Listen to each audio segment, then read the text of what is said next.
Hello everyone and welcome. Make a cup of your favorite drink and get comfortable because this is a wonderful time for news stories from YellowCat. Send your own stories in the comments below and maybe they'll be in our new video. Subscribe to the channel if you're not subscribed yet. Let's get started. What was the fastest way you saw someone get fired? Part 4. I started working at Chuck E. Cheese in high school. As expected, Saturday afternoons and nights were busiest. It was also the best time to make extra money as a party server because guests left big tips. Just prove your trustworthiness to get assigned parties. Since arriving 3 months ago, I've attended several parties. His cousin worked there and praised Ernie, so he was hired quickly. Ernie says he worked Chuck E. Cheese parties in Florida before moving to Massachusetts. So he says, sure, I'll throw you a small morning party this coming Saturday just so you don't feel too busy. His life is good so far. As usual, we open at 9 on Saturdays. Ernie must leave because his grandfather had a heart attack and is critically ill, says the boss. Despite being there, Ernie seems off. He's worriedly checking his watch. As a family man, my boss understands and doesn't say anything. Let Ernie visit the hospital before partying. Another coworker runs the party, which goes well. Ernie's cousin works the 2 to 10 afternoon shift, which boss man knows. He calls her to see if she's okay and if he needs to find someone else to cover her shift. No harm came to the grandfather. She suggests the grandfather from their unrelated side. The boss is suspicious and calls Ernie several times but gets no response. Ernie returns at 1:15 stinking. He walks by me and gives me a head nod. He hears boss man's loud voice from the office's back after a while. What are you talking about, man? Ernie's grandfather didn't have a heart attack. Ernie just forgot that his first day of boxing training was that day and decided to go there instead. On the way back here, he smoked a blunt. He even asked the coworker who photographed his party for his tips, which made it even better. Man, I never saw Ernie again. I worked as a parts runner for an air conditioning company in Las Vegas about 20 years ago. I'll call him Dusty because that's what I think his name is. The senior parts runner was fired for swearing at the vice president when he asked him why he was late with the delivery of parts. He had been there for 5 years. I do, however, have 2 other stories that came about because of this one. 1. A new person is hired to take Dusty's place. The first few days went well. He needed to plug a big AC unit on his truck and didn't want to wait for the yard guy to drive the forklift. This happened about a week into the job. He got in the forklift and tried to do it himself. Keep in mind that this guy has never driven a forklift and doesn't even have a license for one. I told him to wait for the yard guy, but he chose to go ahead and do it anyway. After putting the $1,500 unit on the forklift, he tries to raise the fork to put it on his truck, but the whole thing falls off and hits the asphalt. Some of the insides could be used as parts, but he did get fired. 2. After a few weeks, a new installation tech is hired. For the first few days, he does some pretty good work. Everyone thinks he'll be great for the company, make a lot of money, and it'll be a good deal for everyone. Note that the installers did make a lot of money. One of the guys I worked with made $200,000 a year as an installer, which, adjusted for inflation, is almost $300,000 today. Okay, so about a week after this guy starts, we wake up to find that 4 of the AC units are gone from the yard and the fence around the yard looks like it was hit by a truck. That's when the bosses checked the cameras. This was 20 years ago, but there were AC units worth tens of thousands of dollars in the yard, so of course there were cameras. The video made it easy to see that the new installer was sitting next to Dusty, the old parts runner, in one of the trucks that brought in the parts. Installers would borrow them sometimes when they knew they had to put in some of the bigger units. They ran right over the fence, piled the AC units onto their cars, and drove off. He acts like nothing's wrong when he gets to work minutes after the bosses are done watching the security footage. When they confronted him and showed him the video, all he could say was that Dusty had told him where there were no security cameras. It turned out that the new installer was Dusty's brother-in-law. He got the job as part of a plan to steal a bunch of AC units from the manager to get back at him for firing him. The new guy was fired, and I think both of them went to jail. A week or so. It should have happened in 2 or 3 days, which is the worst part.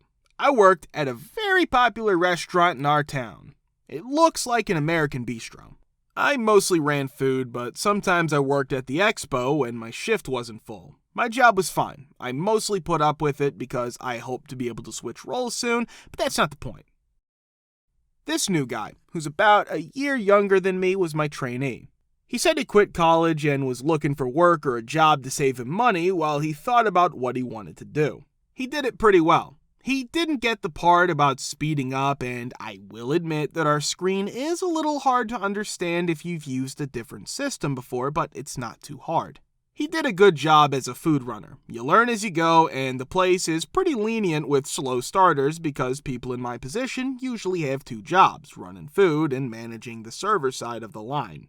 I was thrilled because I wasn't in high school and was the only expo/runner there. Going to college and working at the same time was really hard, but it was possible. I also worked extra hours because I wanted a raise and extra points. That's why I said, hey, now I can go back to my regular hours and the work week won't be a hassle anymore. I had no idea that our new guy would not show up. That meant he had about 5 shifts that week, and our shifts are very short, no more than 5 hours.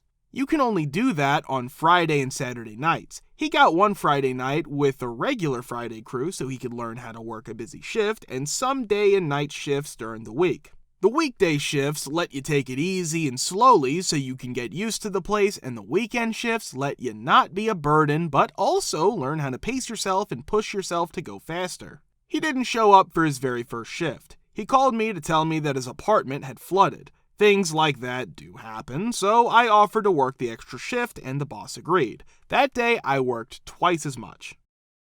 He told his boss that he couldn't leave his house for his next shift because a contractor was coming to look at the damage and give him an estimate on how much it would cost to fix, but not his apartment, his house. In good faith, I offered to work the shift again. His third shift, he said he caught the stomach bug from the contractor and couldn't come in. All of this happened at a pretty good time for him. I told the manager I'd take it, but I asked that they look for someone else to fill the spot before I did. They did not.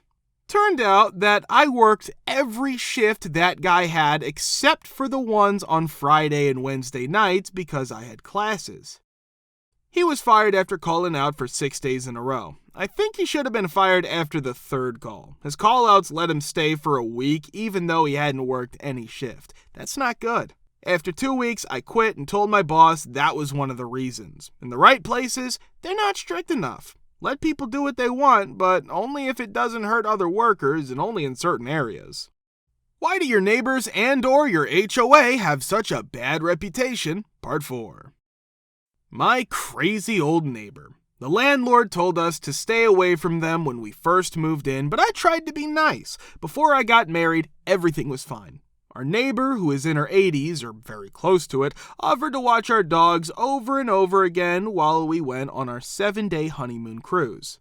The week before, my neighbor, let's call her R, asked me to come check her satellite box, and I did. I asked R if she was available to dog sit, just feed and water them since they have a doggy door, and she said yes, and it's written on her calendar. The week was marked, I checked. Now that we're 4 days into our cruise, I check my voicemail and find a message from R. She says she didn't know we would be gone for this long and threatens to take our dogs to the pound if we don't come back. Of course, my wife and I were furious. I called a friend and asked her to check on them. Since the crazy woman had our only spare key, she offered to use the doggy door to get in and out. When we get home, we yelled at each other in the yard, and she still said she didn't know we were going to be gone for that long. Even though R tries to talk to us sometimes, we've mostly ignored her since. She says we're not very neighborly. Since then, I've talked to other neighbors, and they all have a lot to say about her. People have seen her in her nightgown directing traffic at our intersection at 3:30 a.m. We live on the corner of a 3-way intersection, and she's right next to us. She told me that she sometimes has flashbacks and believes she's in her 50s. She used to enforce the HOA, and she still tries to make trouble with that now and then. She called the police on herself at some point, having something to do with her city pension, and locked herself inside for a few hours. Crazy ol' R, lols, was all they said about it. What are you gonna do? Not stable at all, and most of her family is mad at her for it, so they won't come help. Sad to say, I think one of the main reasons she gets into trouble is that she's lonely. She can only talk to other people by getting involved with your life and making trouble with you. The city decided a few weeks ago to improve our sewer pipes, which meant they had to work in the easement behind our homes. They thought the job would take a few weeks, but they were done last Friday. To do this, they took down a small part of each of our fences. R is apparently not letting them put the fence back up without doing something to it. Also, the fence is 6 inches from her side of the property line. One reason R and our landlord don't get along is that he wouldn't help pay for a new fence after a storm, so she built it all herself. They buried a fence post and put up an orange net fence over the hole, but our dogs can still get through the 6-inch gap. For now, we have to keep the dog door blocked so they can only go outside when we're watching. She ended up in our backyard while the work was going on, saying something about people stealing cable from her. My wife told her to get the F off our property, which she did and promptly called the police on us. The police showed up, and all we got was a vaguely sympathetic, call us if she does any more crazy stuff. Over the course of his life, my grandfather purchased an acre of land and constructed his home using hand-cut limestone and walls made of hardwood on the interior. Shortly after that, a developer purchased all of his land in the surrounding area, began constructing homes, and established a homeowners association. He went out of his way to give them H, and I continue to do that today.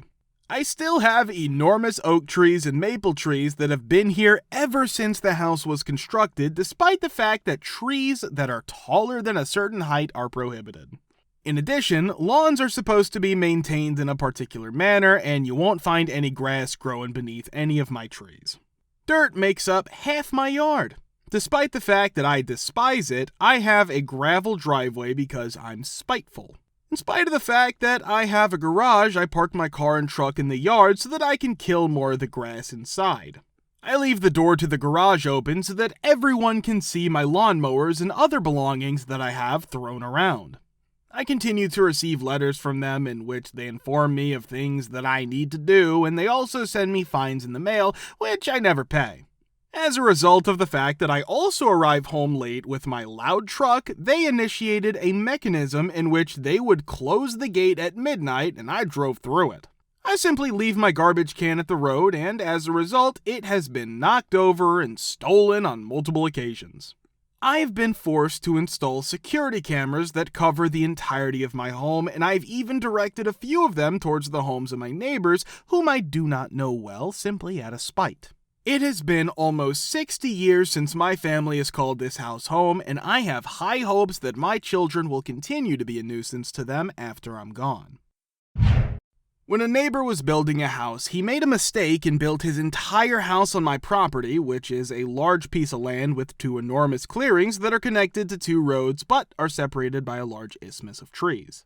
Due to the fact that I had taken an 8-month vacation right after he began construction, the property was so large that I didn't go around and inspect it very often. I was unaware of the situation. Therefore, I consulted with a real estate attorney and surveyors to verify that it was located on my property. Until I went to talk to him, I was going to sell him that clearing for a good price. However, when I encountered him, he turned out to be the biggest jerk I had ever encountered. He essentially told me that he's going to sue me for leading him on, despite the fact that I did not know him, nor did I meet him before that day. His wife flipped my girlfriend and I as we were pulling out of their driveway. Now, 4 months later, I have filed a lawsuit against him demanding that he either destroy the property or immediately hand it over to me. Due to the fact that it would have been more expensive for him to demolish it and restore the site to its initial state, he decided to sign the house over to me. He was still out for construction costs. When I was living with my girlfriend, we were living in a single wide. After that, I moved into a brand new house that was 2,600 square feet in size and had all of the hookups for water, electric, and cable for free.